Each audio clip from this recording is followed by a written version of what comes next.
My aim in this video is to spend about 45 minutes working through problems from the book Problem Solving Strategies by Arthur Engel. If the last two problems that I've looked at have been a step up in difficulty from most of the other ones, I don't know whether that's because the sheet gets harder as you go along, or I've got up to number 40 out of 60 now, or whether it's because there are a couple of hard ones scattered in amongst the easier ones. I rather hope that they're not all going to be at that level of difficulty, because otherwise it's going to take me absolutely ages to get to the end. But we shall see. It also means that if there are hard ones, then sometimes it makes it hard to, because I like to finish the videos having solved a problem rather than in the middle of something. So it means that I don't have as much control over the length of the videos as I would absolutely ideally like. But that's nothing at all I can do about that. So let me get ready. And what is the next problem? 41. We may extend a set S of space points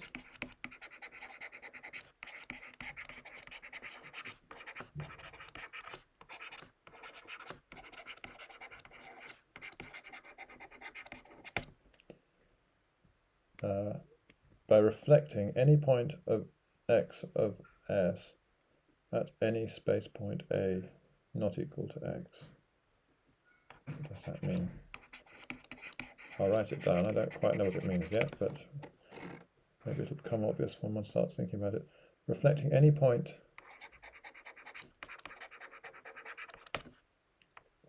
x of S at any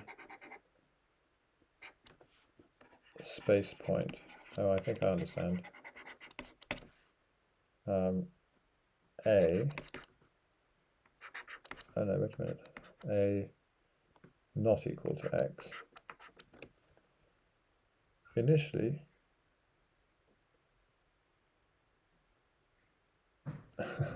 okay, I was completely thrown by this next sentence, but I think it's just a linguistic point.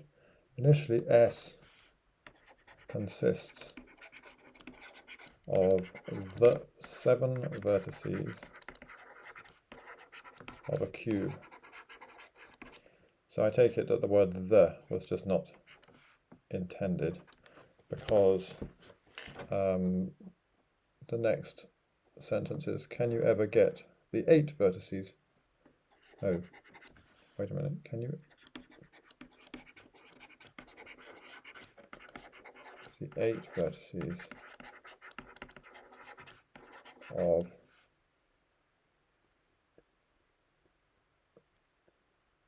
actually, it's not what it.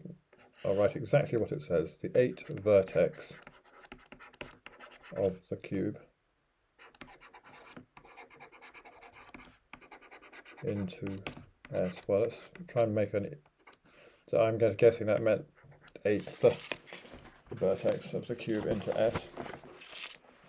So what could this possibly mean?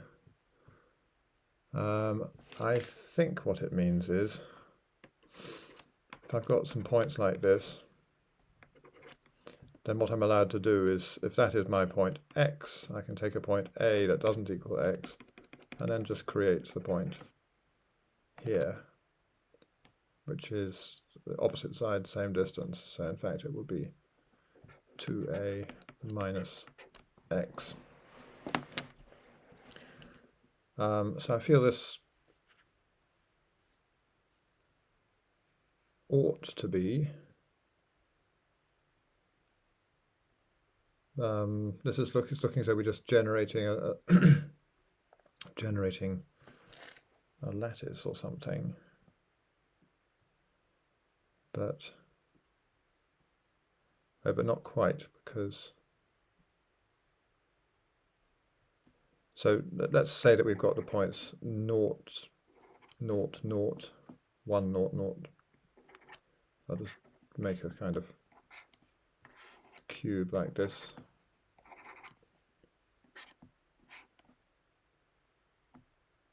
Oh, space points, that just means points in R cubed. Okay. Oops, I don't want to put that one in.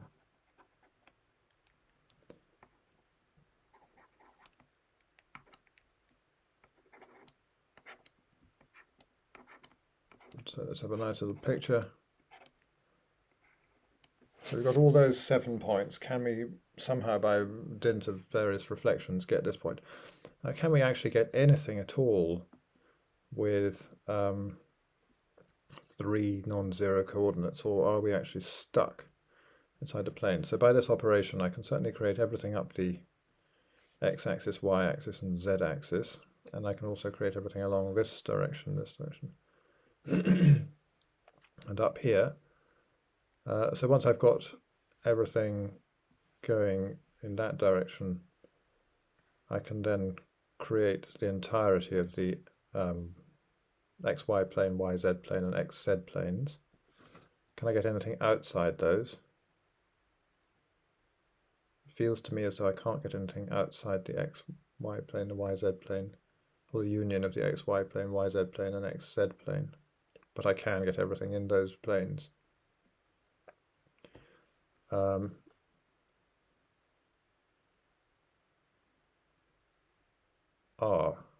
That's not true at all, because I don't have to take neighbouring points, so that was absolute nonsense. So for example, from 1, 0, 0, no, let's just take, say, 1, 1, 0, and 0, 1, 1, then 2 of those minus this gives me 2, 1, minus 1.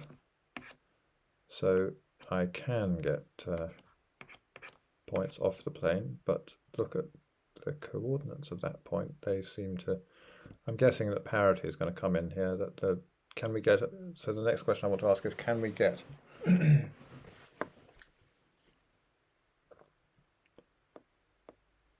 a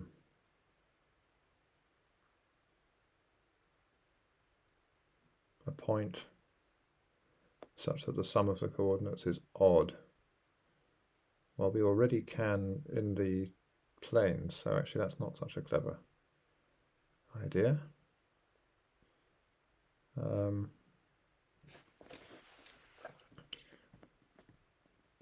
for example, the point 1, 0, 0 already had the sum of the coordinates being odd, so that was so what could a good invariant be? Well, let's just think we can get anything by 2a minus x as long as one of them has, as long as neither of them has 3 non-zero coordinates. So can I just make, I want 2a minus x to equal 1, 1, 1, and I want I want a to have at least 2. I'm going to see if I can get it in one go. I suspect that'll be impossible. So a needs to have at least 1 0 coordinate and x needs to have at least 1 0 coordinate. So that's, and if x has a 0 coordinate, then obviously the 2a part is not going to give me a 1. So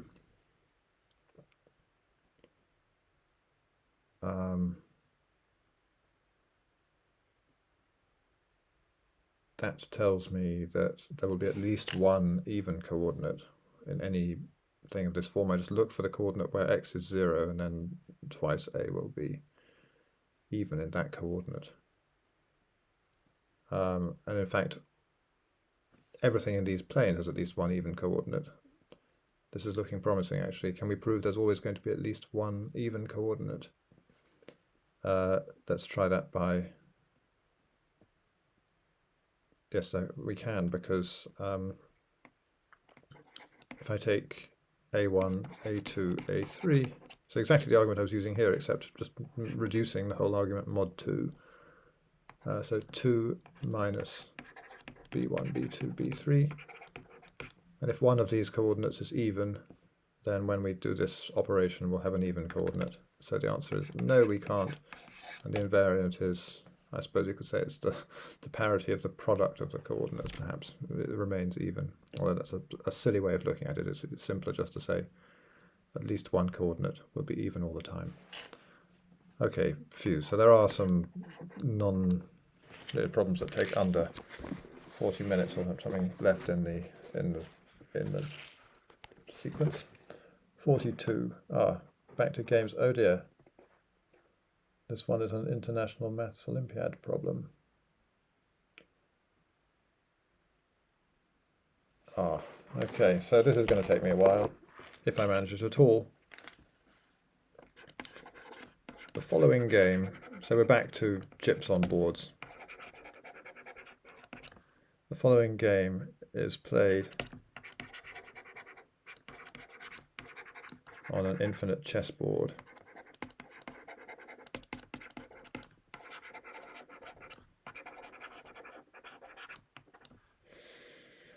Initially,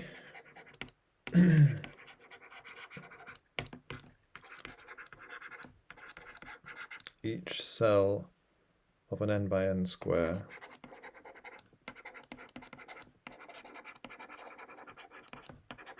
is occupied by a chip.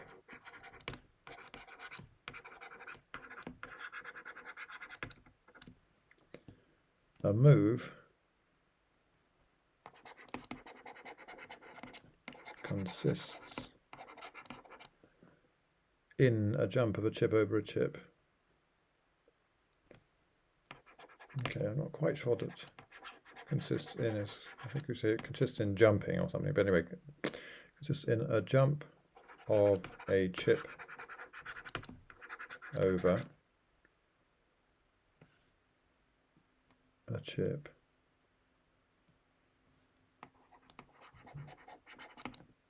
in a horizontal or vertical direction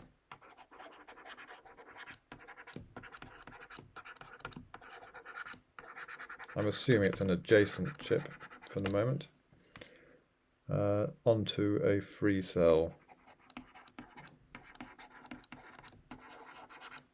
directly behind it.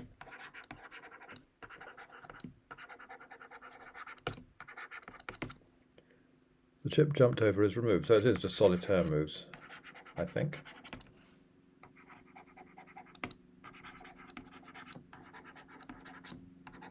Unless, so it's not quite clear from the wording of the question whether it has to be a next door chip is removed, sorry. Find all values of n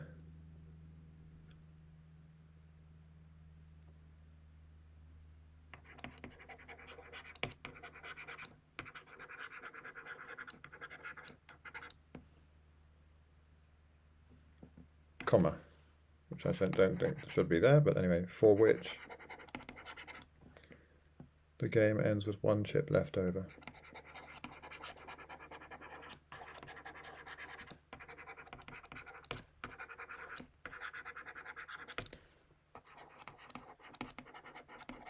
And it says IMO 1993 and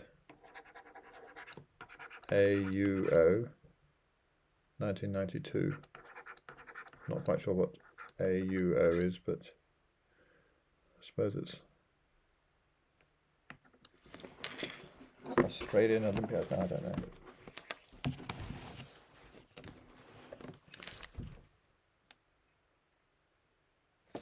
So the wording is a little bit puzzling, but I suppose it means that you can end the game with one chip left over, because I think if you play badly, you won't.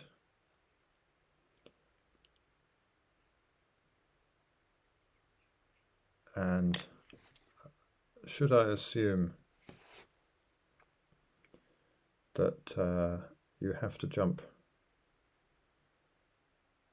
over a neighbouring chip? I think I will assume that for now, and then if that turns out to be so, my interpretation of the question is going to be it's solitaire moves, and that the question is whether you can manage to win by ending with just one chip at the very end.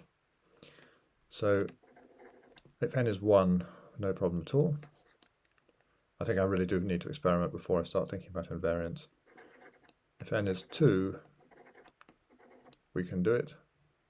So I just hop over with one of them to here, then I hop over with the other one to here, and then I hop over to here, and I've got one chip left. So that was easy. For 3, I might need some new paper.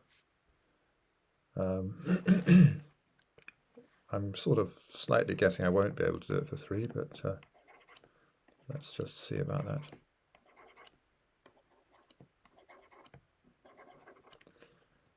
So for the first step, it looks troubling. What happens if I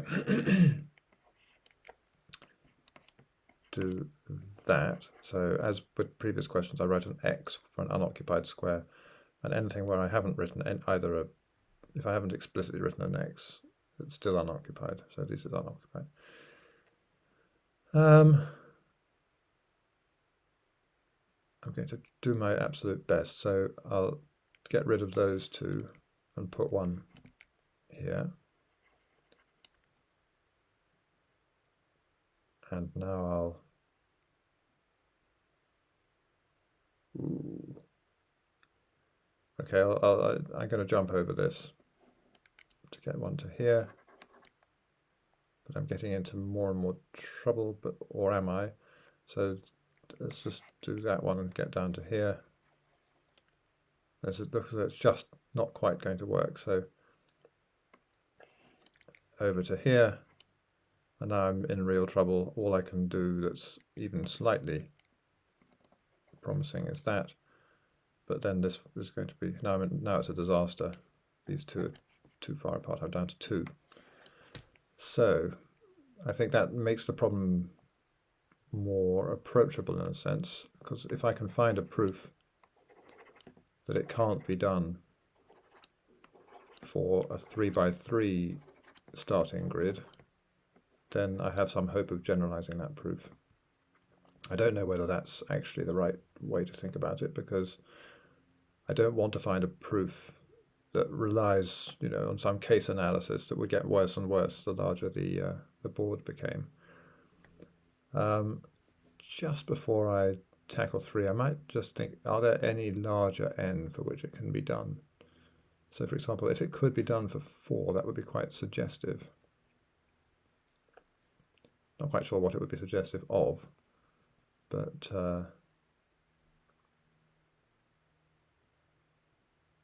I would quite like...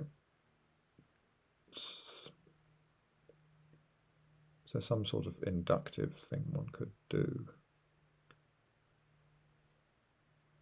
that would...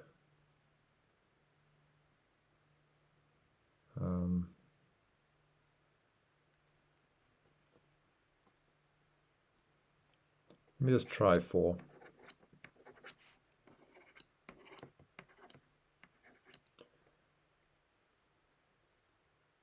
So what happens if I just take this whole row? That's probably not going to be a good idea. No. Well, I'll have a go at just doing it by just playing the game and seeing how I get on.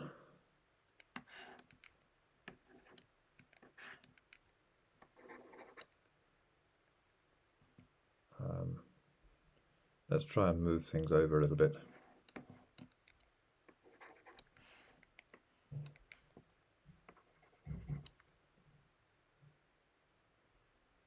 What next? I'm getting things a little bit stuck. How can I rescue the ones over here? So I suppose I ought to do that at some point. And then I could just get rid of those two and put one here. Now, do I want to go back up there again? I'll try that. Now I'll try this.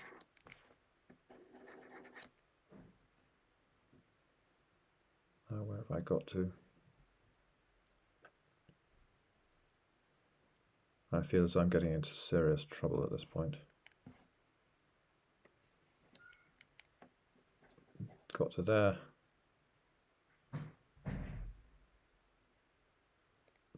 This isn't working. And I'm down to 2. But that's absolutely not a proof that it can't be done, and just I wasn't able to do it. Okay, so now let's go back to what I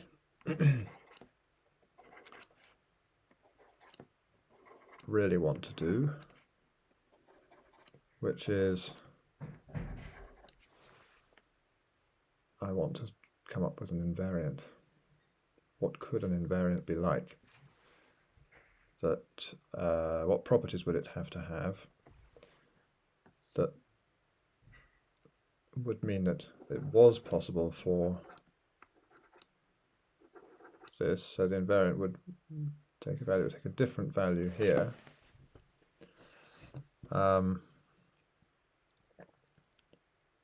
And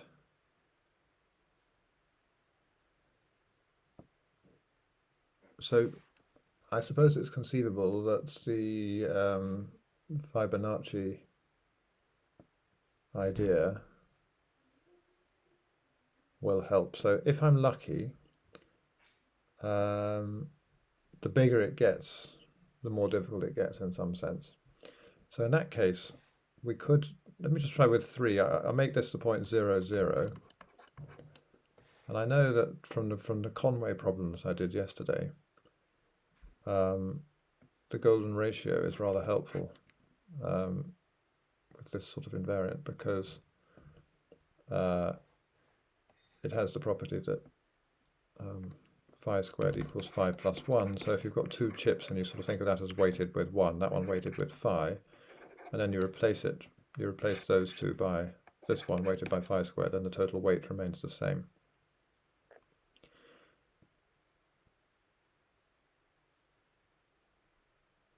And so what I was thinking about was maybe something like weighting everything with its distance from the center. Although that means that the invariant will sometimes go down if I sort of come back towards the center, unless I take perhaps the smaller root of the golden ratio. So let's be a little bit agnostic about which root of this equation I'm taking. So is it going to be the one that's bigger than 1 or the one that's smaller than 1? I'm not going to say. So I'm going to guess an invariant, which is going to be the sum over all chips. So let's say x, y belonging to the set of chips, which I'll call C, of phi to the mod x plus mod y. So the distance from 0, 0. What can we say about this? Well, we've got a starting value, and we can say that if we do a move that goes sort of away from 0, 0, then this thing is going to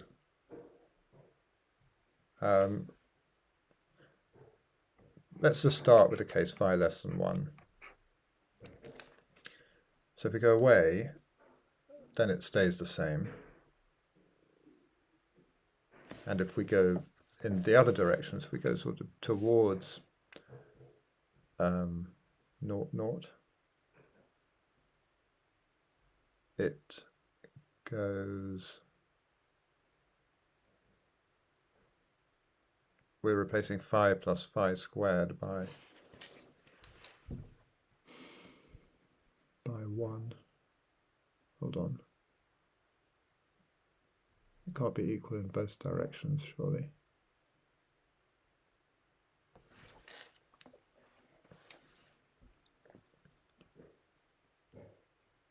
Yeah, 1 doesn't equal phi plus phi squared. So forgive my senior moment for the moment. So as we go outwards, it's invariant. As we go inwards, how does 1 compare with phi plus phi squared? It's well, phi squared is phi plus 1, so that's 2 phi plus 1. How does 1 compare with 2 phi plus 1? 1 is less than 2 phi plus 1. So actually, if you come inwards, the number goes down. There's an extra case here as well, which is that if I've got 1 here and a phi on either side, then it'll change from 1 plus phi just to phi, so it'll still go down. So it either stays the same if you go outwards or goes down if you come inwards. But that's slightly irritating because we actually want it to come down. So we start with some biggish thing, and when we got 1 chip, it will have come down. So the fact that we can prove that it always goes down or stays the same is not really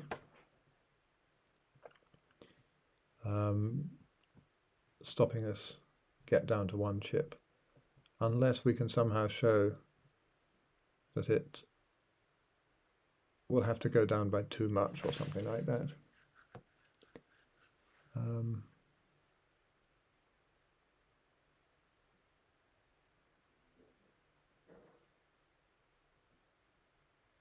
So I feel I may be on the right sort of lines.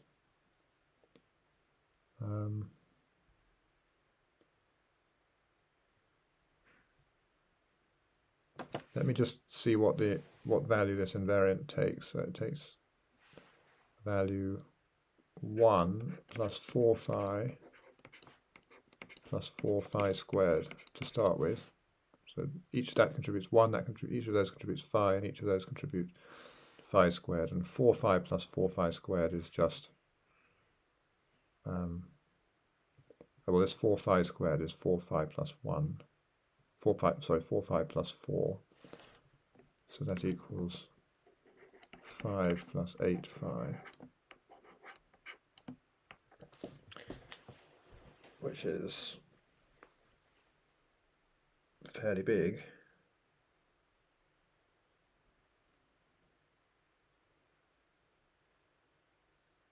And this thing has got to get down to 1.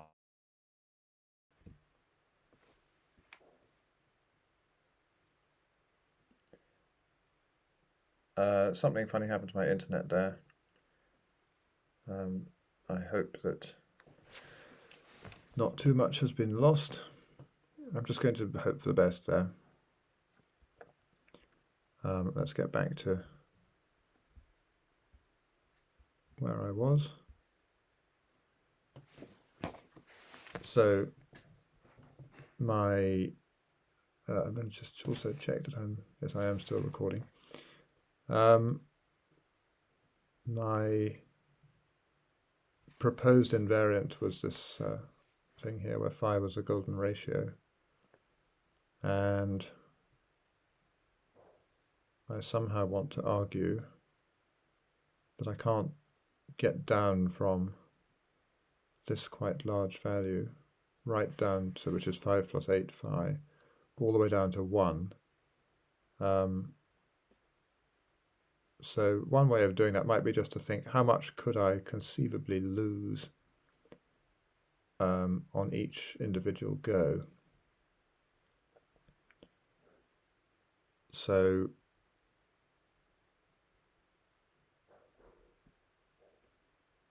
because I'm going to get, how many goes am I going to need? I've got 9. Each time I take a go, I lose 1 chip. So it takes me 8 goes. How much can I lose from the sum on any individual go? Let me just quickly think about that. So if I go outwards, I'm not going to lose anything. So the way of, and actually to start with, I'm forced to move outwards away from 0, 0. So that's kind of working in my favour. It'll help me not to be able to lose enough, so to speak. But I could do quite a few inner moves in principle. So let's just remind ourselves what you lose if you do a move inwards. So in the absolute worst case, you're replacing, there were two possibilities. Phi plus phi squared goes to 1, and this was 2 phi plus 1 goes to 1, so you lose 2 phi. So that happens if you go from those two sort of right next to 0 to 0, 0.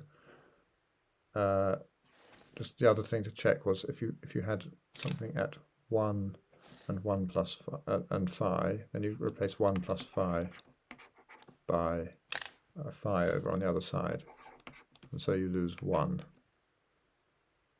Now unfortunately 8 lots of losing 2 phi or 1 should be enough, I think, to get rid of 5 plus 8 phi. But I just ought to check that. The smaller,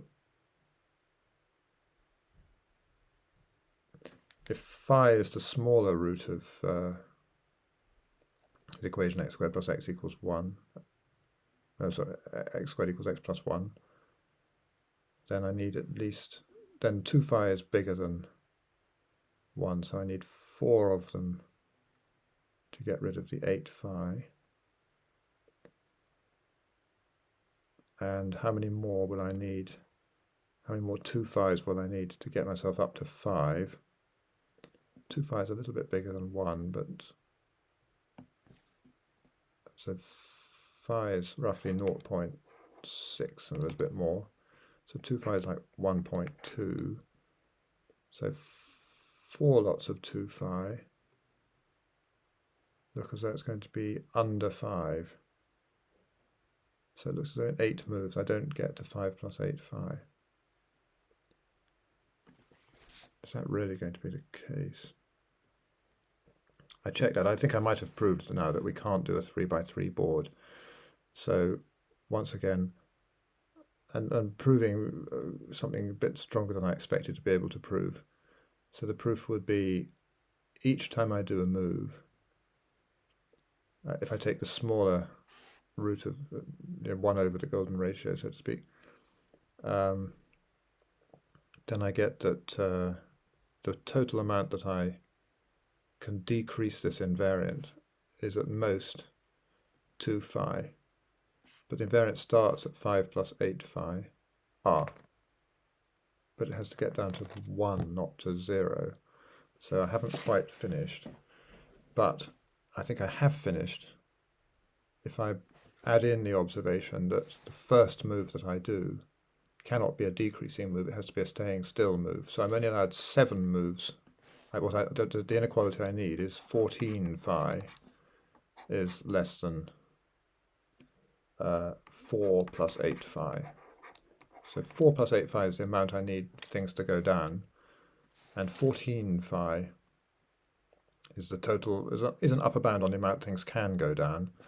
So I need 6 phi less than 4, phi has to be less than 2/3, and phi is less than 2/3 because it's 0. It's not as much as 0.66. I sort of know that as a fact. So that really does seem to be a valid proof. Just once again, what is it? I've got 8 moves to do. I have to waste 1 of them, so to speak. In fact, probably more than 1.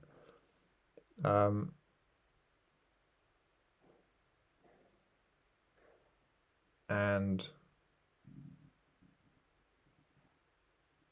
does that argument immediately give it for larger boards? So I know I can get to, or do I have to do a similar calculation for larger boards?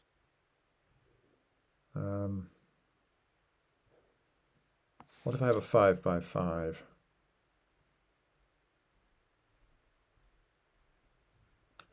That's actually going to be slightly more complicated, unless I can argue that the inner 3 by 3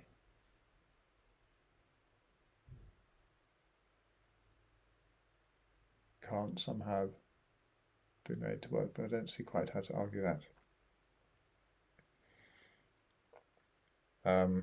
So I think I'd better have a quick go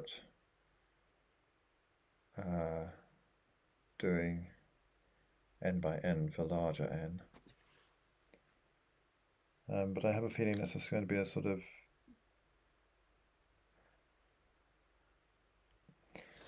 so the way I see this going, so I look at 5 by 5 just because it's nice to have an odd number, because then we can make the origin right at the center.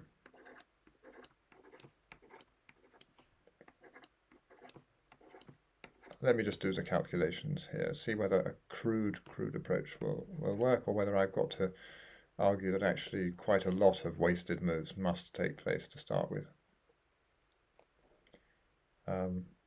So the initial value of the invariant is going to be 1 plus 4 phi, that's distance 1. How many at distance 2? 1, 2, 3, 4, 5, 6, 7, 8.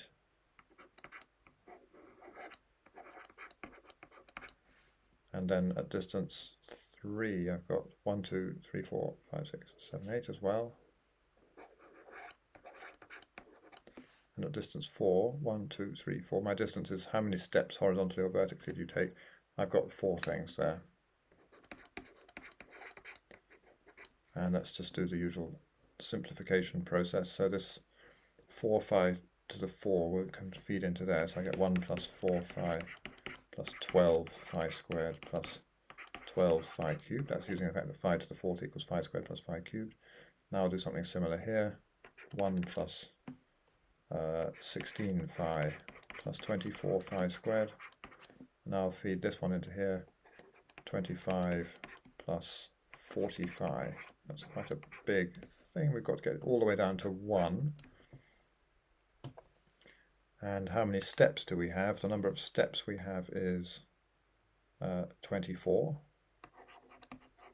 And each step we can lose at most 2 phi, although in fact that looks extremely crude. But is that in fact enough? So we want 24 plus, times 2 phi should be less than 24 plus 40 phi. So that's 48 phi.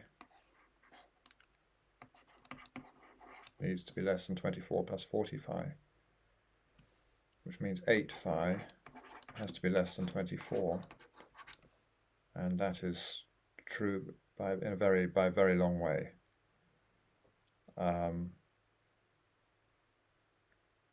So that's rather useful. So it looks as though 3, not perhaps totally surprisingly, was the hardest case. Unless I've made some very silly mistake.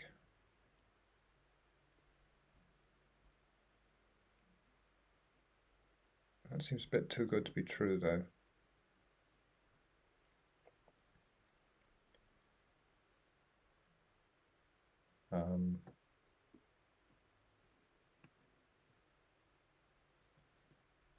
But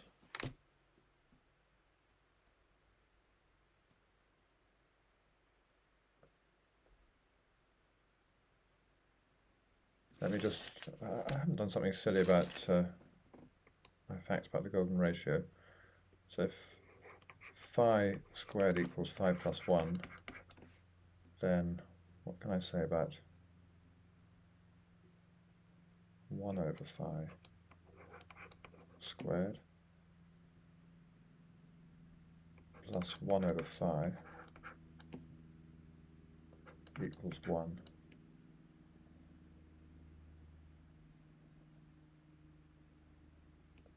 But that's not what I want. It's not the point. But what is the, that's phi minus 1.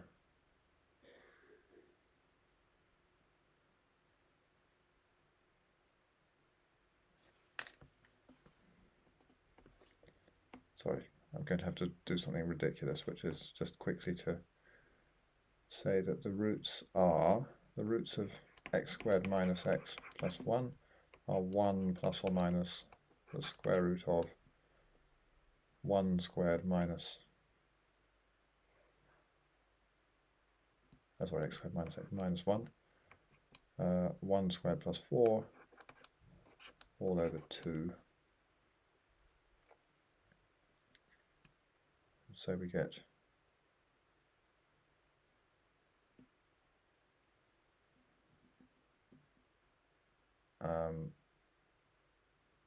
I maybe have been making a mistake here, unfortunately.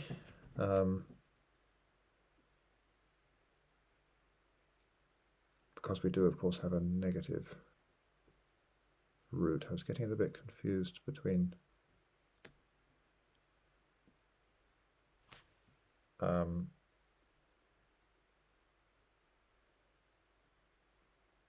phi minus 1,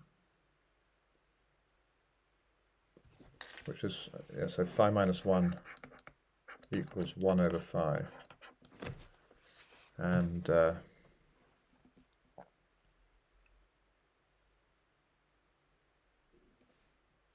the other root. So what do I do at this point? I have to go back and think about what I was up to here.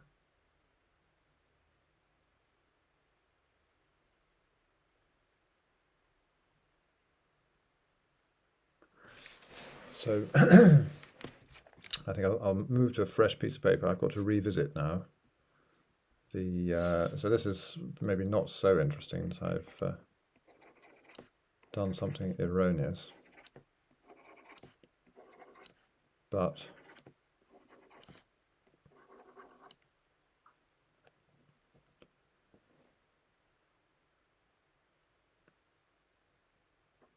maybe I should just, yeah, so the golden ratio is, I'm going to be, maybe essentially the same argument is going to work actually, except that I really need to stick with the golden ratio being bigger than 1, so it's about 1.6.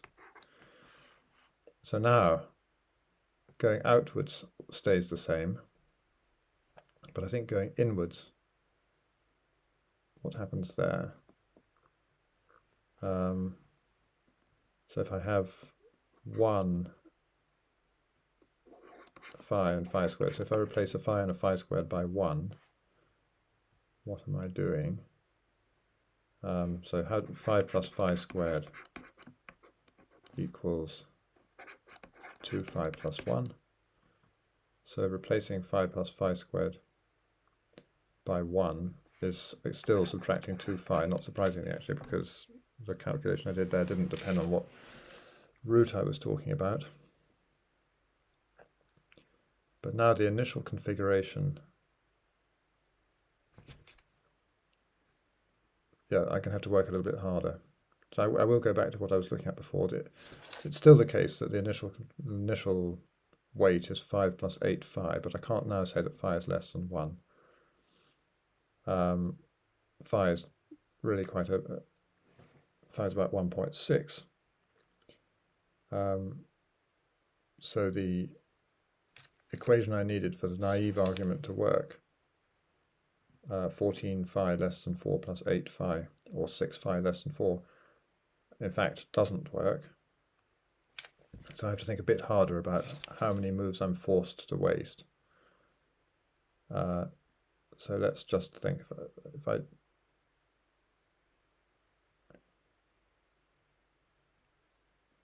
I move this over here, I can't not waste another move. So by waste I mean move outwards rather than move inwards. We're trying to get the invariant down.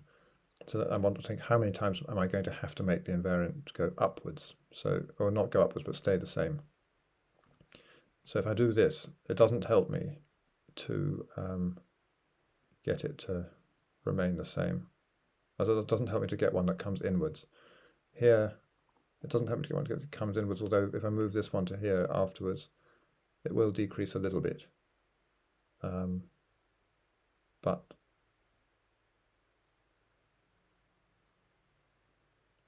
so I've got to waste at least one,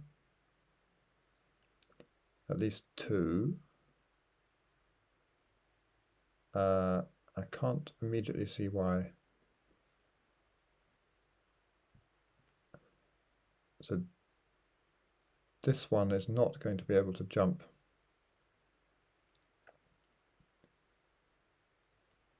over here. So this one here is going to have to be involved in a wasting move, because no, that's not quite true. If I move that over there, then when this goes to here, things go down a little bit. But I have at least shown that there must be at least two wasting moves, so that gets us down to 12 phi, needing to be less than 4 plus 8 phi, and therefore we're down to 4 phi less than 4, but that's still not true.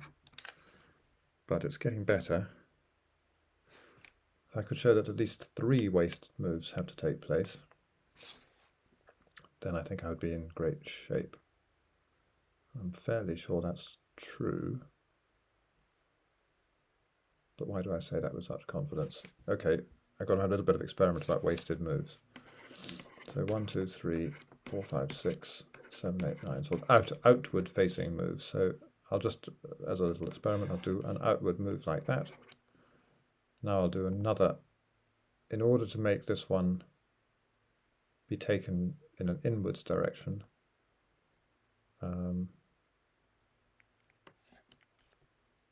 I'll do that. But now I don't see any outward moves except, so any inward moves or neutral moves or something, except that one. And now I've only got an outer move left, so I've now been forced to make at least 3 moves that don't change the invariant at all. And so now we get down to 10 phi has to be less than 4 plus 8 phi, or equivalently 2 phi is less than 4, and that is true. So I do have a proof, but there's a little bit of hand waving about how the number of outward moves had to be at least 3.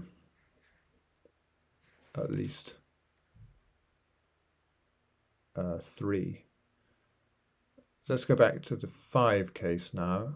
So everything's fine in what I wrote, except that phi is about 1.6 and not about 0.6. But actually, when in this case, that's actually very good news, because 8 times 1.6 is certainly less than 24. And so I'm guessing that, and I think I'm not going to bother to prove this because I think it'll be fairly simple but just tedious. The value of this invariant is going to go up exponentially with phi, whereas the amount by which we have to decrease it is only going to go up quadratically, something like that, because yep, it'll be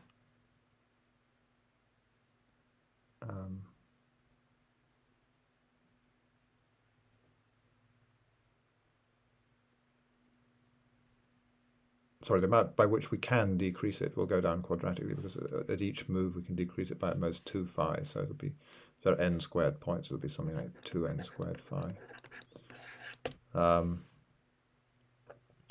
And so I think it really is the case that once you've got beyond 3, things just get easier and easier. The only thing I'd like to check is 4 at this point.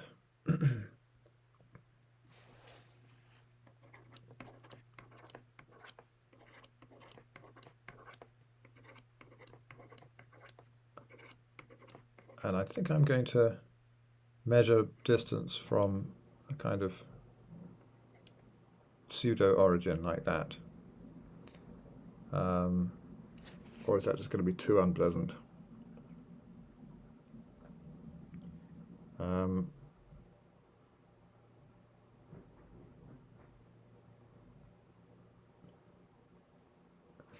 Yes, so that will be distance 1 because it's a half plus a half. That will be distance 2, that will be distance 3, and so on. So that's all right. So then we have 4 things at distance 1. Then how many at, we have nothing at which, then that's 1, 2, so we have 8 things at distance 2, and distance 3, 1, 2, 3, so plus 4 phi cubed,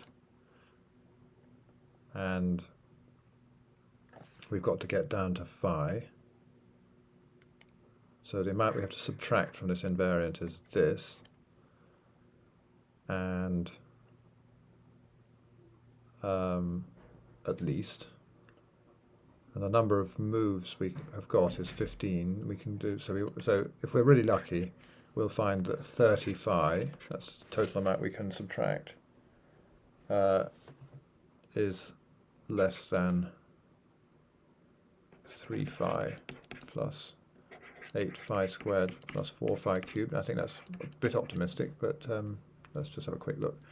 So that equals 7 phi plus 12 phi squared, which equals 12 plus 19 phi, so we need 11 phi less than 12, so that's no good. So we have to prove that we've got a certain number of outward moves. So we've certainly got at least one outward move, so that cuts it down to 9 phi less than 12.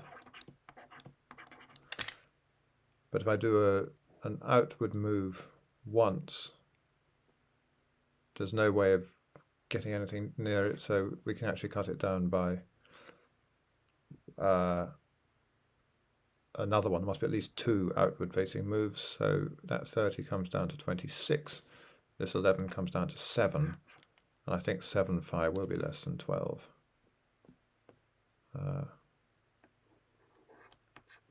Phi less than 12 over 7. 7 times 1.6 at any rate is 11.2. So that's, and it's only just bigger than 1.6, so that's pretty clear. And therefore, I think we're done for 4. So I think I'm going to declare this problem done. Maybe not. I haven't written out a solution that would have satisfied the judges in the Maths Olympiad, but I think I probably could.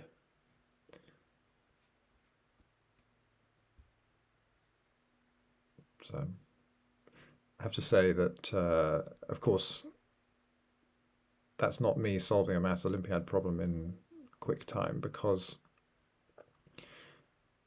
having done some of the earlier questions on the sheet, then certain ideas occurred to me much more quickly, because the problems that used related ideas, in particular the last problem. So this is another example where I suppose you could say that one of the aims, as I said, was to try to get better at solving these problems. But there's a sort of interesting way of getting better, and there's a boring way of getting better. A boring way of getting better is that you've seen something similar before, and so you just try that. And it's an idea that you wouldn't have thought of if you hadn't seen it before. The interesting way of getting better is that you actually get better at having ideas even if you haven't seen them before, because you're more systematic about it. And I do think actually that I am getting a little bit better in the second sense at being more systematic in my search for invariants. Somehow I haven't quite had the opportunity really to test that on too many examples, because the last few examples have either been ones that have been ones I can do almost immediately because of things I've seen before, or things that are sufficiently hard that it has taken me a while of not being completely systematic before I've spotted what the right idea is. But there's still plenty more questions to go, so I'm optimistic that at some point this whole endeavour will pay off.